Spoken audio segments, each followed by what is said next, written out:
አይሁዳውያን ሆይ እኔና እናንተ ጋር ብቻ የሚያልቅ አይደለም፣ አልፎ ሁሉ ይሄዳል። ገና የወረደው አምላክ ነው፣ ኃይል አይደለም። መከራው ማለት እኛም ያለንበት ማለት ነው። መከራ ውስጥ ነው ያለነው። ይገርማችኋል።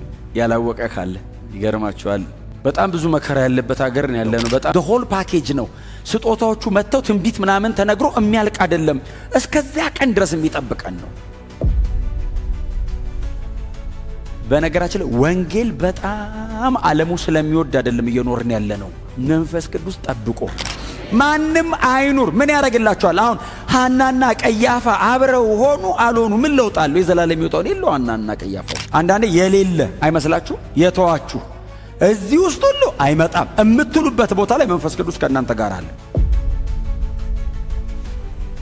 ቴክኒካሊ በጣም ስማርት ሆኖ ሰው አይድንም። ይኸው ቃሉ ነው። የጌታን ስም ከዚህ ቀን ምንም ሊያድን አይችልም። ከምድር ስንት ሺህ እንትን ይበልጣል ብሎ በመረጃ የነገሩን ኮከብ ሲመጣ ሰው መሞት ፈልጎ አይሞትም። መሞት እግዚአብሔር አሳልፎ ሰጣችሁ። እናንተ በክፉ ሰዎች እጅ ሰቅላችሁ ገደላችሁ። ማንን? በእናንተ መካከል እግዚአብሔር ምልክቶችን ተአምራትና ድንቆችን በማድረግ የመሰከረለትን የናዝሬቱን ኢየሱስን።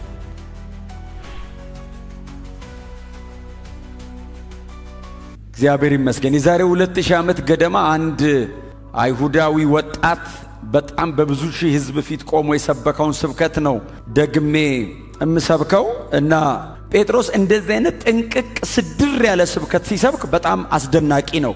ቢሳሳት ኖርማል ነው። ምክንያቱም እንደሚሳሳት ኤክስፔክትድ ነው። አልተማረም ብለው ነው የጀመሩት። ሲሰሙት ገና ለመሰማት ራሱ በእጅ የሆነ ነገር ሆኗል ተብሎ ነው የተሰማው እንጂ ጋባዥ አይደለም። ስብከቱ በጣም ተደማጭ አይነት አይደለም። እና መልላችሁ ነው ከመንፈስ የተማረ ይበልጣል ነው። አሁን ብዙዎቻችሁ የተማራችሁ ናችሁ፣ ተምራችኋል። ግን ለመንፈስ ቅዱስ እድል መስጠትን የሚያክል ነገር የለም። መንፈስ ቅዱስ በእናንተ ሆኖ ሲያገለግል እንደዚህ አይነት ነው አገልግሎቱ፣ እንደዚህ አይነት ነው። ጥቅሱን ብዙ ሰው ሊያውቀው ይችላል እና መልስ ሊሰጥ ወጥቶ ቆመ። አይ ዶንት ቲንክ እኔ አይመስለኝም ከዚህ ቀጥሎ ይህን ጥቅስ ከዚህ ቀጥሎ ይህን ጥቅስ ሰብካለሁ ብሎ ቁጭ ብሎ አጥንቶ ተዘጋጅቶ አይደለም የመጣው፣ አቀብሎት ነው። መንፈስ ቅዱስ ሰጥቶት ነው። ለዛ ነው ጳውሎስ ኤፌሶን ምዕራፍ 6 ላይ ሲጸልይ ምንድነው ያለው? እባካችሁ ለምኑልኝ አለ። ምንድነው ምን ለምንልህ ሲሉት እምናገረውን እንዲሰጠኝ። እንደ ጳውሎስ አይነት ሕግን ገማልያል እግር ስር ቁጭ ብሎ ያጠና ከመጀመሪያ እስከ መጨረሻ ጥንቅቅ ያለ ዕውቀት ያለው በጣም ስኮላር የተባለ ሰውዬ እባካችሁ ምን እናርግ? እምናገረውን ይስጠኝ። እሱ ሲሰጥ የሰው ሕይወት ይለወጣል ነው። እኔ ከስብከቱም ይልቅ በጣም ቻሌንጅ የሚያደርገኝ የመንፈስ ቅዱስ መውረድ ከዚህ ከ7 ደቂቃዋ ስብከት በዘለለ የጴጥሮስ የሕይወት ለውጥ አለበት። መንፈስ ቅዱስ ጴጥሮስ ላይ ሲወርድ ጴጥሮስ ተለወጠ። ትራንስፎርሜሽኑ ሪል ነው። ሰውየውን እግዚአብሔር መንፈስ ቅዱስ ወርዶ ቀየረው። መንፈስ ቅዱስን ከስጦታ ጋር አታያይዙት፣ ፐርሰን እንደሆነ እወቁ። በእናንተ ላይ ሲመጣ ፈቃዱ ነው የሚፈጽመው። በእናንተ ላይ ሲመጣ እናንተን ይለውጣችኋል። እንደ ሌላ ሰው ነው የምትሆኑት። ይሄው ይሄ ሰውዬ ምስክር ነው። ቆመ። እናንተ እንደመሰላችሁ አላቸው። እሺ አሉ። እናንተ እንደመሰላችሁ እነዚህ ሰዎች አለ አብሮት 11ዱ ቆመዋል። ከ11 ውጭ ደግሞ ሌላ ደግሞ ህዝብ አለ 120 አካባቢ የሚሆን እና እንደመሰላችሁ እነዚህ ሰዎች ሰክረው አይደለም አለና ገና ከጠዋቱ 3 ሰዓት ነው አለ። ከጠዋቱ 3 ሰዓት ነው ማለት እንትኖቹም አይከፈቱም መጠጫ ቤቶቹም። ቀጥሎ ደግሞ 3 ሰዓት 6 ሰዓት 9 ሰዓት የጸሎት ሰዓት ነው። ስለዚህ ጴጥሮስ ይሄ ትንቢት ዛሬ በእኛ መካከል መፈጸም ጀምሯል። እግዚአብሔር አስቀድሞ ተናግሯል በኢዩኤል በኩል። አሁን መፈጸም ጀመረ። በሥጋ ለባሽ ሁሉ ላይ አፈሳለሁ። አሁን ይሄ ትንቢት መፈጸም ጀመረ እንጂ በሙላት አልተፈጸመም። መንፈስ ቅዱስ የወረደው በ120 የሚያክል ሰው ላይ ነው እንጂ በሥጋ ለባሽ ሁሉ ላይ አልፈሰሰም። መፈጸም ግን ጀመረ። እግዚአብሔር መንፈሱን አፈሰሰ። ማ ላይ? እኛ ላይ። እንደ ኤክስፐሪመንት እንደ ማሳያ እግዚአብሔር ይኸው እኛ ላይ አፈሰሰው። እስከየት ድረስ ይቀጥላል? በሥጋ ለባሽ ሁሉ ላይ። ይሄ ላስት ዴይስ ላይ እግዚአብሔር የሚያደርገው የጀመረ የሚቀጥል የትንቢት ቃል ጀምሯል። ይሄው እኛንም አግኝቶናል፣ ግን ገና ነው እና ወንዶችና ሴቶች ልጆቻችሁ ትንቢትን ይናገራሉ። ከዛ ቀጥሎ ምንድን ነው የሚለው? ወንድና ሴት ልጆቻችሁ ትንቢትን፣ ሽማግሌዎቻችሁ ነው የሚለው። ከዛ ጎበዞቻችሁ ራእይን ያያሉ። ስለዚህ አሁን ጌታ ኢየሱስ ክርስቶስ አስቀድሞ እንደተናገረ ይሄው ዛሬ ተጀምሯል፣ እኛ መሃል ነው። ከዚህ በኋላ ግን ደግሞ ይቀጥላል ነው አይደል? ምዕራፍ 10 ላይ ቆርኔሌዎስ ቤት ይመጣል። ቆርኔሌዎስ ቤት ለመጀመሪያ ጊዜ እኛ አሕዛብ መንፈስ ቅዱስን እንቀበላለን። ይሄ ስጦታ ከአይሁድ ክልል ያልፍና እንደገና ወደ ሴትና ወንድ ልጆች ጎበዞችና ሽማግሌዎች ብቻ ሳይሆን ከዚህ ደግሞ ከቤተሰቡ ደግሞ አልፎ ባሪያዎች ጋር ደግሞ ይሄዳል። ሰብሬ እወጣለሁ፣ ወደ አሕዛብ ክልል ሁሉ ገና እገባለሁ። እነሱም ትንቢትን ይናገራሉ፣ እነሱም ሕልም ያያሉ፣ እነሱም ራእይ አንድ አይነት ይሆናል። ትንቢቱ በጣም ትልቅ ነው። እኛ ጋር ብቻ ተፈጽሞ የሚያልቅ አይደለም። አይሁዳውያን ሆይ እኔና እናንተ ጋር ብቻ የሚያልቅ አይደለም፣ አልፎ ሁሉ ይሄዳል። ገና የወረደው አምላክ ነው፣ ኃይል አይደለም። ሥላሴ ውስጥ ሰርድ ፐርሰን ነው መንፈስ ቅዱስ። የወረደው እሱ ነው፣ እግዚአብሔር ነው የወረደው። ስለዚህ አልፎ ይሄዳል ይልና ግን ይሄ ደግሞ አያበቃም እዚህ ጋር ይልና ቁጥር 19 አካባቢ ምንድን ነው የሚለው? ከዛ በታች በምድር በላይ በሰማይ ድንቅ ነገሮችን በታች በምድር ምልክቶችን እሰጣለሁ አይደል የሚለው? ይሄ የላስት ዴይስ ፕሮፌሲ ነው። ምልክት ተብሎ የተጠቀሰው የአጋንንት መውጣትና የተለያዩ ተአምራትና ምልክት ብለን እኛ የምንጠብቃቸው አይነት ሳይሆን የኢየሱስ ክርስቶስ ዳግም መመለስ ነው። የመንፈስ ቅዱስ መውረድ ቤተ ክርስቲያንን የሚያዘጋጀት ለዛ ቀን ነው። አሜን ነው። ከጸጋ ስጦታና ከሆኑ አክቲቪቲዎች ይዘላል። እስከዚያ ቀን ድረስ ጠባቂ ነው። ኢዩኤል ሲተነብይ ሕልም ያልማሉ፣ ራእይ ያያሉ፣ ትንቢት ይናገራሉ ምናምን ብሎ አላለቀም። ታዲያ እስከዛ ቀን ድረስ አሁን በመጨረሻው ሰዓት ላይ በላይ በሰማይ ድንቆችን በታች በምድር ምልክትን አሳያለሁ። ከመንፈስ ቅዱስ መስጠትና መውረድ ጋር ተያይዞ ነው የተጠቀሰው። ጌታ ኢየሱስ ራሱ ምን አለ? በዚያን ጊዜ ከመከራው በኋላ አይደል ያለው? መከራው ማለት ይኸው እኛም ያለንበት ማለት ነው። መከራ ውስጥ ነው ያለነው። ይገርማችኋል። ያላወቀ ካለ ይገርማችኋል። በጣም ብዙ መከራ ያለበት ሀገር ነው ያለነው። በጣም ብዙ መከራ ያለበት ዓለም ነው ያለነው። የወደቀ ሲስተም ውስጥ ነው ያለነው። በጣም ኮራፕት፣ ለሰይጣን የሚያዳላ ለወደቀው ነገር ብቻ የሚያዳላ ሲስተም ውስጥ ነው ያለነው። ከዚህ ጊዜ በኋላ ጌታ ኢየሱስ ክርስቶስ ተመልሶ በሚመጣበት ወቅት ላይ ምን አለን? ከመከራው በኋላ አለ ፀሐይ ትጨልማለች አለ ኢየሱስ፣ ብርሃን መስጠት ታቆማለች አለ። ራሱ ኢየሱስ የተናገረው በኢዩኤል በኩል አስቀድሞ የተነገረ በጴጥሮስ ስብከት የተደገመ ነው። ስለዚህ መንፈስ ቅዱስ ቤተ ክርስቲያንን ጠባቂዋ ነው። እዛ ቀን ድረስ ጋርድ ያደርገናል። እና ጴጥሮስ ምን አላቸው? እግዚአብሔር መንፈስ ቅዱስን በመካከላችን በኢዩኤል ምዕራፍ 2 መሰረት ነው የላከው ሲል the whole package ነው የወረደው። the whole package ነው። ስጦታዎቹ መጥተው ትንቢት ምናምን ተነግሮ የሚያልቅ አይደለም። እስከዚያ ቀን ድረስ የሚጠብቀን ነው። ስለዚህ አሁን ወርዷል፣ ነዋሪ ነው እያላቸው ነው። አብሮ ነው የሚኖረው። እስከ መቼ? በሰማይ በላይ በሰማይ ድንቆች በታች በምድር ምልክቶች እስኪታዩ ድረስ፣ እስከ ሰከንድ ካሚንግ ማለት ነው። እስከ ጌታ ኢየሱስ ክርስቶስ ዳግም መመለስ ድረስ መንፈስ ቅዱስ ጠባቂያችን፣ አሳልፎ አይሰጠንም፣ ይጠብቀናል አለ። እስከዛ ቀን ድረስ ፕሮቴክት ቤተ ክርስቲያን ትጋረዳለች። ተጋርደን እኮ ነው ያለ ነው። በነገራችን ላይ ወንጌል በጣም ዓለሙ ስለሚወድ አይደለም እየኖርን ያለ ነው። መንፈስ ቅዱስ ጠብቆን ነው እንጂ ሰይጣን ይህንን የሚያምን ሕዝብ በሙሉ በአንድ አዳር አልቆ ወንጌል የሚባል ነገር ድራሹ ጠፍቶ ሰው ሁሉ ወደ ሲኦል ቢገባ ደስታው ነው። ስላልቻለ ነው እንጂ ስላልፈለገ አይደለም። ጠባቂ ተደርጎልናል። እንደውም እኮ ምንድነው የሚለው?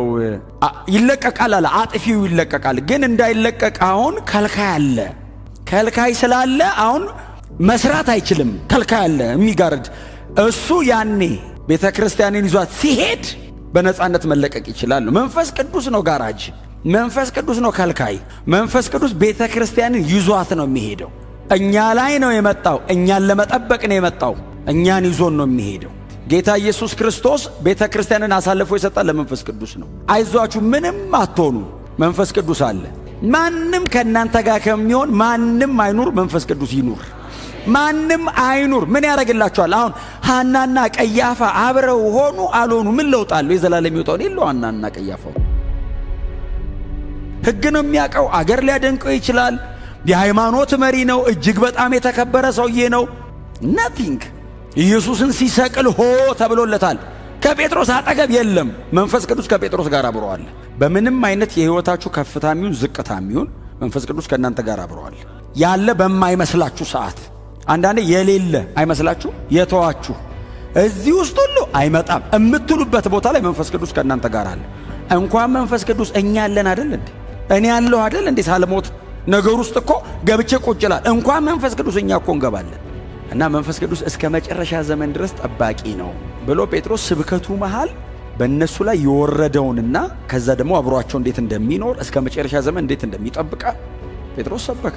ከዛ ጴጥሮስን ይዩት፣ ጨረቃ ወደ ደም ይለወጣል ካለ በኋላ ቁጥር 21 ላይ ምንድን ነው ይላል? የጌታን ስም የሚጠራ ሁሉ ቦርን አጌን ካለውን ካድንም፣ ኢየሱስ ያድናል ካላል ካድንም። ቴክኒካሊ በጣም ስማርት ሆኖ ሰው አይድንም። ይኸው ቃሉ ነው። የጌታን ስም ከዚህ ቀን ምንም ሊያድን አይችልም። ዘር፣ ገንዘብ፣ ዕውቀት፣ ትምህርት፣ ብቃት፣ ብልጠት በምንም አይነት መንገድ ማንም ሊሾልክ አይችልም። ማመሰል የሚጨለመው ፀሐይ ጨልሞ ወዴት ታመልጣለህ? ጨረቃ ወደ ደም ተለውጣ። እንደውም ጴጥሮስ እግዚአብሔር ይስጠው የዩኤልን ብቻ ነው የተናገረው። ማቴዎስ 24 ላይ ያነበብኩትን ሰምታችኋል።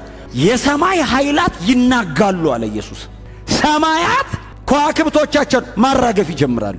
አስበዋል? ከምድር ስንት ሺህ እንትን ይበልጣል ብሎ በመረጃ የነገሩን ኮከብ ሲመጣ ሰው መሞት ፈልጎ አይሞትም።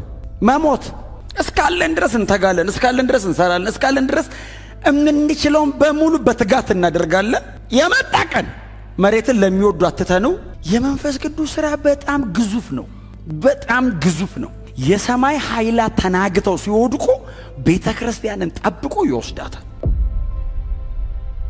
ምድር መሰረቷ ተናውጦ ሲፈራርስ መንፈስ ቅዱስ እኛን እኮ ነው የሚጠብቀን። መንፈስ ቅዱስ የሚሳሳለት ፍጥረት የለም መሬት ላይ፣ ለእኛ ነው የሚሳሳው። ባህሩ ምን ይሆን አይልም። ባህር ብሎ ነው የጠራው፣ በጠራበት በዚያው ይልከዋል። እኛን ነው በመልኩ የፈጠረን። ለዘላለም አብረውን ይኑሩ ያለው እኛን ነው። የእስራኤል ሰዎች ሆይ አለ። አሁን አፕሊኬሽን ነው። ጥቅሱን ተናገረ፣ ገብቶናል ጥቅሱ አሉት። ይህን ቃል ስሙና እናንተ ራሳችሁ እንደምታውቁት እግዚአብሔር በመካከላችሁ ተአምራት ድንቅ ነገሮችና ምልክቶችን በእርሱ በኩል በማድረግ ለናዝሬቱ ኢየሱስ መስክሮለታል ብሎ ወደ ኢየሱስ አመጡ። ከዛ ሳሉት እግዚአብሔር በጥንት ውሳኔውና በቀደመው ዕውቀቱ ይህን ሰው አሳልፎ በእጃችሁ ሰጣችሁ፣ እናንተ በክፉ ሰዎች እጅ ሰቅላችሁ ገደላችሁት። አያችሁ፣ አሁን ጴጥሮስ ማዛመዱ ላይ ሲያመጣው ስለሚያውቁት ሰውዬ ነው የሚያወራው። እናንተ እግዚአብሔር አሳልፎ ሰጣችሁ፣ እናንተ በክፉ ሰዎች እጅ ሰቅላችሁ ገደላችሁ። ማንን? በእናንተ መካከል እግዚአብሔር ምልክቶችን ተአምራትና ድንቆችን በማድረግ የመሰከረለትን የናዝሬቱን ኢየሱስን። አዎ ሲሉ ቀጠለ። እግዚአብሔር ግን የሞትን ጣር አስወግዶ አስነሳው አላቸውና ጌታም ክርስቶስም አደረገው። ስብከት እኮ ነው እንግዲህ እግዚአብሔር ያሳዩ። 30 ሺህ ሰው ነው የሰበከው፣ 3 ሺህ ሄዳን የዛን ቀን እንጂ በጣም ለውስን ነው ኢየሱስ የታየው ከሞት ከተነሳ በኋላ ኤቭሪባዲ ያላየው። ስለዚህ ጴጥሮስ እግዚአብሔር ከሞት አስነሳው ብቻ አይደለም ስብከቱ። ከሞት ተነሳ ሲባል አሜን እንዲሉ አይደለም፣ አስነሳው ይልና ጌታም ክርስቶስም አደረገው። እናንተ ሰቅላችሁ የገደላችሁት እግዚአብሔር ሰዎችን ለማዳን የላከውን የቀባውን the anointed one እነሱ የመሰላቸው የሆነ ሰው የሰቀሉ ነው። የእግዚአብሔር መሲህ ነው አላቸው የሰቀላችሁት ማላችሁ። መሃል ላይ እንትን ይፈጠራል ጥያቄ፣ አክብሮታል ብለህ ነው ሲሉ ለመክበሩ ማረጋገጫ እናንተ የምታዩትና የምትሰሙትን አፈሰሰው።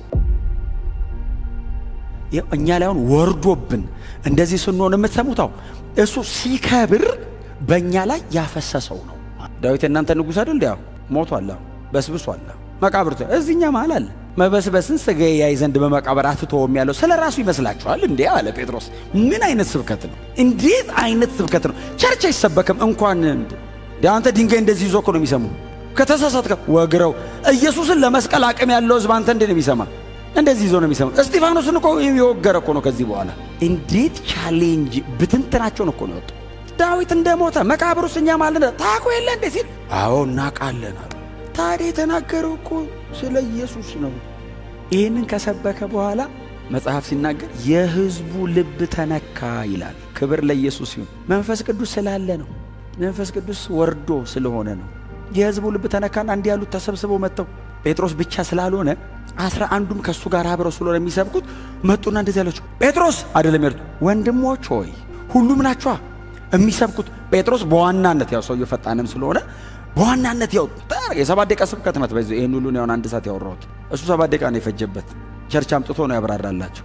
ወንድሞች ሆይ አቤት ምን እናርግ ሲሏቸው ጴጥሮስ እንደዚህ ያለ፣ ንስሐ ግቡ፣ ኃጢአታችሁን ተናዘዙና በኢየሱስ ክርስቶስ ስም ተጠመቁ፣ የመንፈስ ቅዱስን ስጦታ ተቀበሉ።